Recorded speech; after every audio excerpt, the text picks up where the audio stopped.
Hey guys, welcome back to Olive Grey Avenue. My name's Ruth and today we're finishing our outdoor kitchen that we've been working on forever.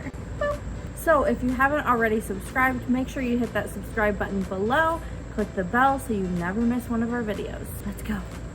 This outdoor kitchen has been a journey. During the course of this build, I fractured my elbow. We went to a conference. We had, I don't know, life going on. We sent our son to his first day of kindergarten. It's been a lot, but it's finally done. And now we can grill something. So we built this outdoor kitchen from the ground up. There was nothing there. We had our grill and that's it. Where we left off last time with this outdoor kitchen was pouring the concrete. We got it all done, and unfortunately, even though we've poured concrete so many times, we listened to the instructions because the instructions said a very specific amount of water to add to the mixture.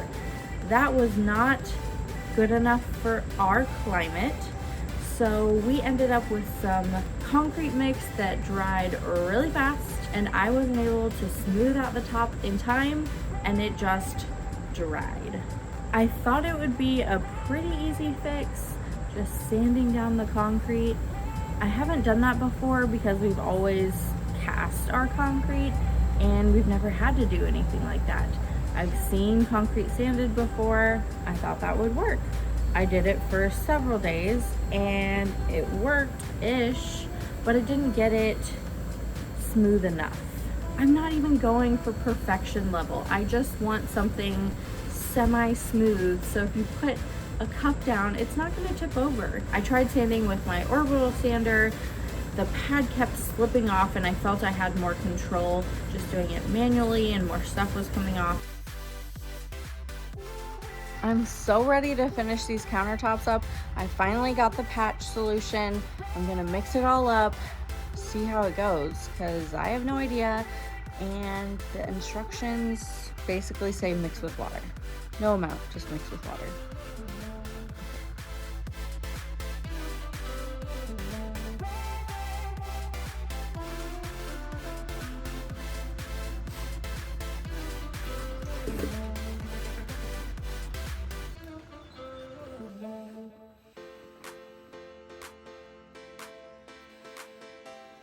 I put it down, smoothed it out, and once it was dry and I started sanding, I realized it was more like wood filler. When you put wood filler in wood, you don't want it to be covered in wood filler. You just want the wood filler to fill the little holes. Same thing with this. So I ended up sanding away a lot of the patch because there's a really beautiful variation and finish to the concrete when you sand it. And that's just not there with the patch. Don't get me wrong, it's great, but it doesn't have the aggregate, the little pieces in it, so it's just a flat white. So you just want it to fill the little holes, not cover the whole thing. I've been dry sanding and it's been working, but it's just really dusty. So Steve was encouraging me to try wet sanding, so I wet it down with a mister, and then I'm just using the same sanding pad. I think that it's better to wet sand the dust, of course, but this still makes residue. But the main reason is because I can see the difference between the patch and the concrete, because the patch is not the same. It's like a solid color. It doesn't have the little granules in it that you can see, so I can see what I'm doing and make sure I'm getting all the spots. Okay, the patch is dry. I sanded it. I went out there this morning. It just doesn't look good. So I'm caving. I got an angle grinder. I just got the cheapest one I could find. It was like $40. So I'm gonna be sanding more. It's lumpy.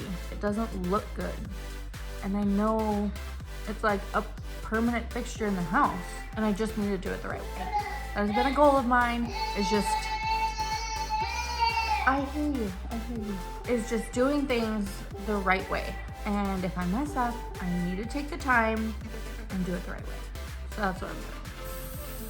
I'm gonna start with 1,000 grit on this side because this side isn't really, I don't need to sand stuff off. I'm just trying to make it smooth.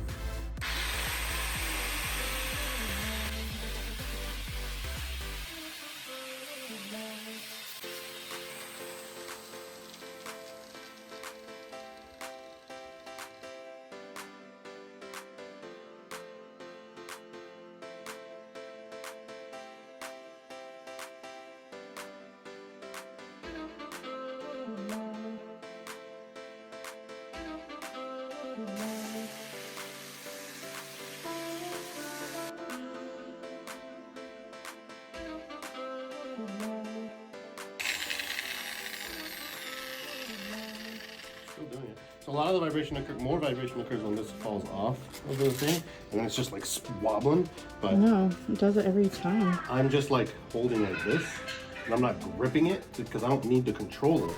I just hover it here, and if it goes out of control, it hits my hand, and I can stop it. I think it works. The bumps. We're just gonna expose a lot more of this, like, you know, underneath layer. Which is fine. I like it. It looks nice. Yeah. All right, I gotta get that checked. Okay. Thanks, love. I also got some diamond grit polishing pads to go on that grinder with a ton of varying grits. Finally, it started working with the grinder. It was hard. This grinder vibrated so hard that my hand was literally swollen. I didn't know that was a thing. Maybe it's because I fractured my elbow. So I started off with the 50 grit of the diamond polishing pad, and that helped remove the lumps. Don't get me wrong, there's still imperfections. It is not perfect, but it's much better. I feel much better about the whole project. It's something that I can actually live with. A lot of people said, it's DIY, it's supposed to be imperfect, blah, blah, blah. I appreciate that. Thank you for being so supportive. But for me, it being a DIY is not an excuse for it to be subpar. My intention behind my DIYs is professional level, paying attention to those details. The details is where it's all at. After we got the whole counter sanded with a grinder, it's finally time for the last step, which is sealing the countertops. I'm rushing a bit here because it is like 82 out. I want to seal these countertops. The instructions for the sealer say that you can't do it if it's higher than 85. So I'm trying to do it really fast. And I had to run to the store because I didn't have little roller brushes, apparently. And I forgot tap cloth. So I'm gonna have to wipe it down because we have to sand and then seal. And then we'll be done.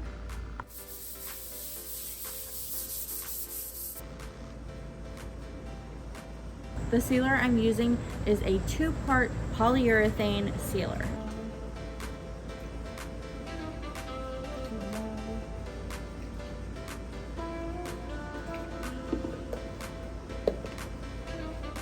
I put 2 coats on. It went on super easy and dried really fast. I got the satin finish because I didn't want it to be really glossy. It is still pretty glossy, but I think it looks fantastic. They're done. The countertops are done. So they're drying. I gotta get everything cleaned up, put back, and then we can reveal them finally, weeks later. Weeks. Ugh. I'm so excited. The newness and excitement kind of wore off, but now that it's there, I'm so ready.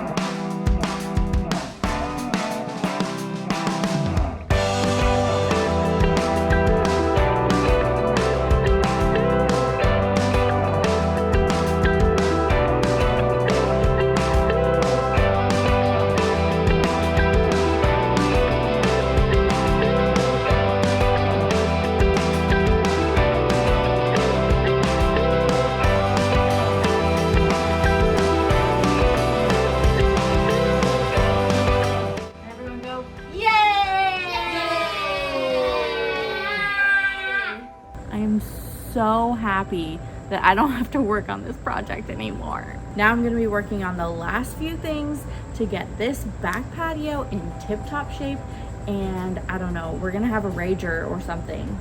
I don't know what to do, but we need to do something to celebrate. So thank you once again for being here, watching our videos, showing us love. Comment down below, tell us what you think of this project, or if there are any projects that you'd like to see us tackle as well. Also, if you're not already subscribed, hit that subscribe button below and the bell, and we'll see you next time. Bye.